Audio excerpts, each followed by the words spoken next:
Hey guys, it's Julian, and today I'm going to be talking to you about how to make techno drums, sort of like the more modern style of main room stuff in the style of like 1605, Space 92, Yellowheads, that style of stuff like you heard in the intro with the very hard-hitting kick and really nice sounding but still very hard-hitting percussion. I'm going to be talking about everything you need to know to make the drums for a track in the style. Now to go along with this video, I just dropped a new sample pack. This is called Definitive Techno Drum Loops Volume 4. It is the 4th edition in my series of Definitive Techno Drum Loops. I definitely think it's the best one that I've ever made. What you get is you get 10 construction kits with all of these individual loops, and then you get the full drum loop as well. So like if you just want to take hi-hat layer 1, there it is.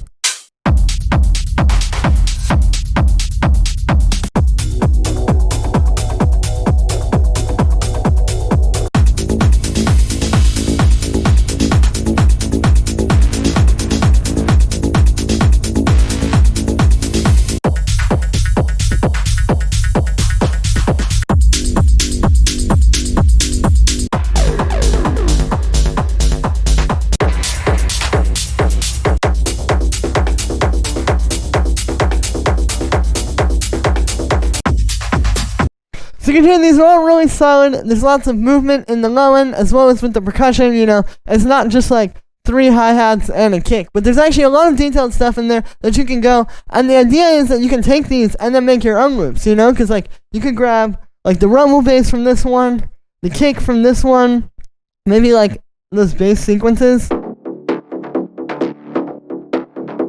from one of these, and you can kind of put it all together, and then you end up with some very interesting stuff this way. So yeah, link to that is at the top of the description. This really helps support me as well. If you guys enjoy these videos, definitely go pick that up. And yeah, let's get started. So I'm going to start with the kick and the bass and sort of like low end aspect of it, because to me, with techno, especially this style, the bass and the kick are kind of one thing. So as you can see, we have quite a few layers for this.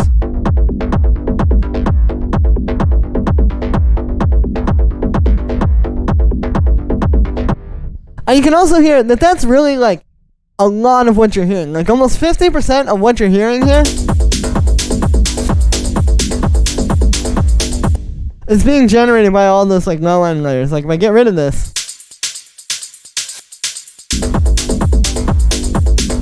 so that's something that you want to keep in mind. And the way that I approach making these is you start with the kick first. So I have this kick here. It's just one of mine that I made through processing some older kick that I had. And then I also have the rumble bass. So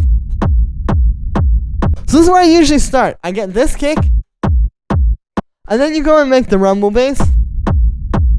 And so the way I've made the rumble here is actually by taking one of my drum loops. It's like this kick loop from one of the older packs. And then what we do is we actually put reverb on top of that. And then you just get this like long held out thing. And then we convert it to mono, put a low pass filter on it.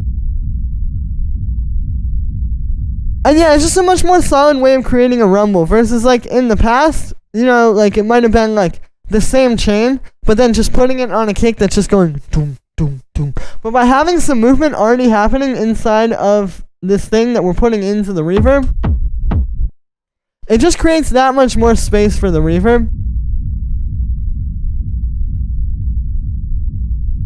And you get a really full sounding bass this way. So I recommend doing that. Like take one of the loops from this pack or take like a kick loop that you have from another pack and try putting reverb on top of that rather than trying to put it just straight on the kick, because you're going to end up with something that's a lot more full sounding.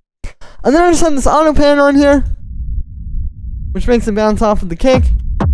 And then finally this EQ8, which is just cutting everything below 22 hertz. Typically, you know, we can only hear between 20 hertz and 20 kilohertz. Everything lower than that, we're not really hearing, but we can feel it. And so this just kind of clears that up, because, like, if you have that stuff in there, again, you're not going to hear it, but then you're going to be in a club, and you're going to be playing your track, and all of a sudden you're going to realize there's, like, this weird thing happening in the floor. And that's essentially because you didn't do this. So this is really important. So once you have those two layers, I'd recommend starting with those, you know, just get a really solid kick and rumble, and don't stop until those are sounding really, really good. Like already, this should sit on its own. But then from there is where we can go and start adding a bit of movement to it. So the next step I would probably do would be to add this little tom bass. And so you can hear that's adding like a nice movement there because we're getting that like dun, dun, dun, dun, dun, dun. It's kind of bouncing off of the kick. And all you have to do to make this, it's the same kick actually that I used to make the rumble bass. And then you can see what I've done is I've just brought it into a simpler here. And then all you have to do, so you just get a kick and then band pass it. That's how you make the sound. You guys have heard the sound in a ton of tracks. You can move it lower too. Like if you put it down there, it gets nice and deep.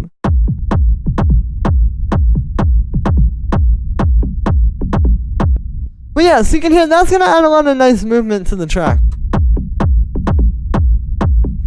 But it's very subtle, like it's still going to just kind of be in there. You can hear it when everything's playing, but it's also like very much a background layer. And then from there we can go and add in some type of like synth basses, because the thing that you'll notice when I play these three layers together and then I unsolo it is that these bass layers, these two, you know, they're very subtle. You may not really notice them that much in the full track. It might just sound like it's kind of like part of everything that's going on. But those are adding a lot. Like if I get rid of those, you can hear how important these are. So these are going to be really crucial to the groove here. So the first one is made using wavetable. And it's just this like respace type of sound. I got a saw wave. And then some unison, you know, pretty standard stuff. And then we have a little bit of reverb, a drum bus to make it fatter, a high pass filter, a low pass filter, which actually doesn't need to have any automation. But it's just making it a bit deeper because you don't, even though this is like a saw wave, you just want like that. You don't really want all those highs. So we're just cutting that off. And then this EQ here, which just cuts and makes sure this isn't getting in the way of like the kick or the rumble or anything. More specifically the rumble, because you'll notice if I get rid of this, see, it kind of gets in the way there. So that's important, even though it's really subtle. And then finally just another auto pan, which is the same as the one you saw on the rumble, just making it bounce off of the kick. And then the last bass layer here would be these bass sequences. So these are two separate layers that you can hear, and then they're just kind of like playing off of each other, essentially. So this first one here is actually made with Anna. What it is it's a sequence bass sound. I'll show it to you here. You can see it's a preset, and then I tweaked it a bunch. But essentially what's happening here is this would just play. Like if you just play, you know, like it's meant to be a bass sequence like that. What we're doing is it's just playing some of the notes in there. Like you can see.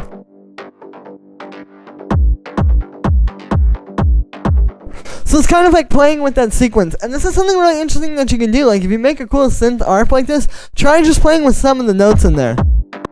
Because that's what this one's doing. And then it's just going through a high pass filter, low pass, which again doesn't need that automation. And then it's being contrasted with this one, which you can see like they're all kind of like grooving in and out of each other. Like here they play on the same note. Here they play on the same note. Then you get like this. So it's kind of like having these two bounce off of each other is essentially going to create that groove. And when you hear a track and you hear this and it sounds really alive and you wonder like how they made it sound that alive, this is it. It's because of just being able to have two sounds play really well off of each other rather than always searching for like one sound that's going to just magically do it, you know? So that's in there. We have a sine wave and then another sine wave. You know, this one's a pretty simple bass patch. Just got some echo on it and then a high pass filter. And then on the group of those, I actually have a little bit of neutron, which is kind of making it like blend better with the rumble bass.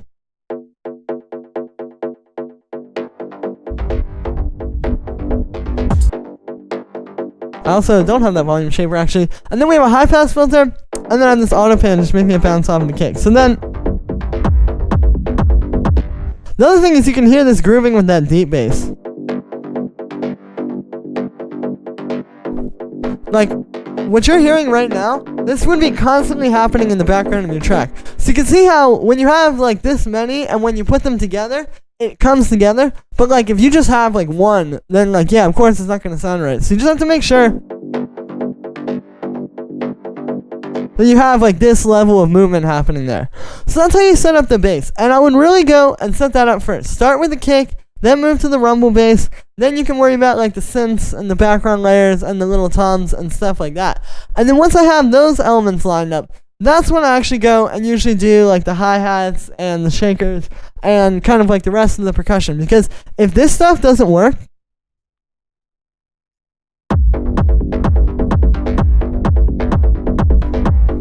your track is going to be lost. Like, you need those low-end layers to be already working on their own before you even go and think about trying to do any hi-hats or percussion or anything like that. So, what we've got here for the hi-hats is we have, actually it's pretty simple. You can see like we have this main hi-hat, which is 3 layers.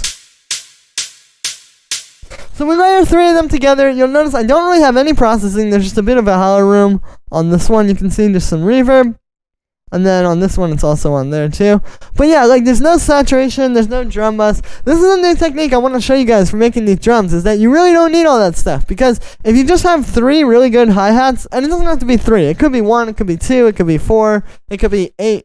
Like it's just whatever it takes to get that level. But essentially, it's more about like layering these together and trying to make them sound full that way than it is trying to go and add a bunch of saturation. Because as I've learned, when you use all that drum bus and saturation, you can kind of get the same thing in the end, but it's not really going to sound as good because it's going to be super crunchy. You're going to have all these crazy harmonic things happening in your track. It's just not going to be ideal.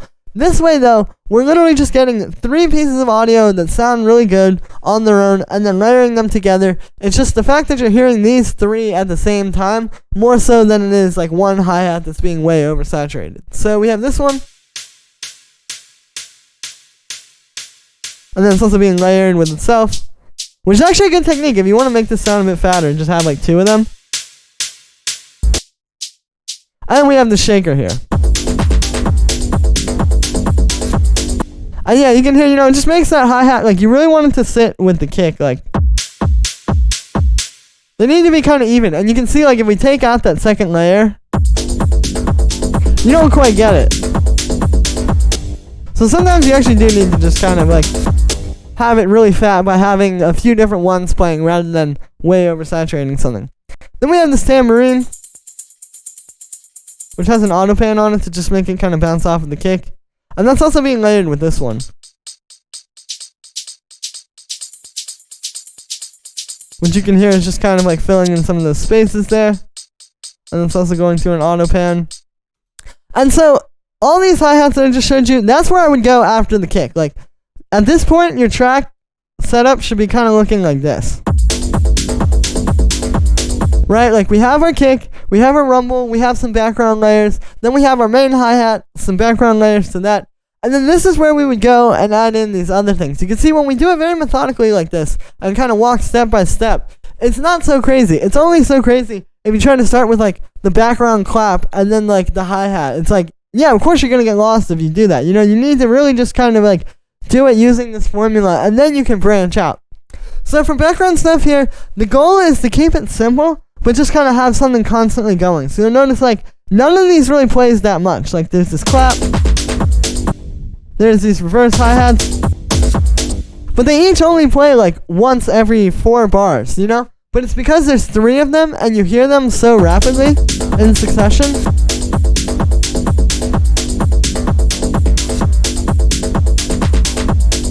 It just adds that little bit of like a transition at the end of every 4 bars, or at the end of every like bar pretty much, really. Same for this one. So that's how you want to think about that. Again, like these things are really important. If you don't have them, there's going to be something really missing from your track, and it's not going to sound as professional. But again, you don't want to start with these, and you don't want to do too much of these. I've definitely heard tracks where people had like 50 of these, and it was too much, because you still need to be able to focus on like every individual thing that's happening pretty much. So you need to be able to hear this underneath all of this. Like when all this stuff is playing, it enriches this rather than taking away from it. And that's really how you want to think about it. And that's really what's going to lead you to making these simple enough as well, rather than like just doing too much with these.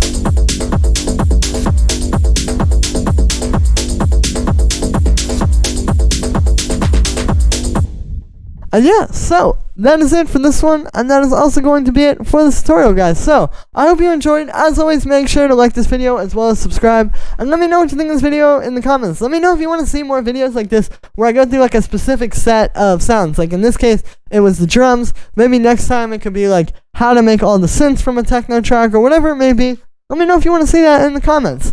Like I said in the beginning, you can get the Definitive Techno Drum Loops Volume 4 sample pack right at the top of the description on my Bandcamp. You get these 10 construction loops with each one. Like I'm pretty sure there's like almost 100 loops in here. Like there's a lot of loops. There's a ton of great stuff that you can take and use. You know, it's not just all about like getting kicks. There's also like background rides.